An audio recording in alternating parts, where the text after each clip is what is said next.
Hi guys, आज आप लोग देख रहे हैं 10 रुपये के बन से घर में 10 मिनट में बर्गर बनाने का तरीका।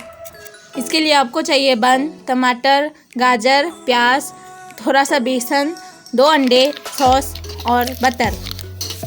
अभी बटर को कढ़ाई में डाल के गरम कर ले, उसके ऊपर बन को डाल दे और फ्राई करके उसके बाद उसको 2 पीस में काट ले। अभी कटे हुए बन के ऊपर अंडे को तोड़ के नमक के साथ मिक्स करके बारी बारी उसके ऊपर लगा दे। अगर वेजिटेरियन है तो बेसन भी यूज़ कर सकते हैं। अभी अंडा या बेसन लगाए हुए हिस्से को तेल में फ्राई कर दे। थोड़ी देर फ्राई करने के बाद गोल्डन ब्राउन होने पर उसे प्लेट में उतार ले।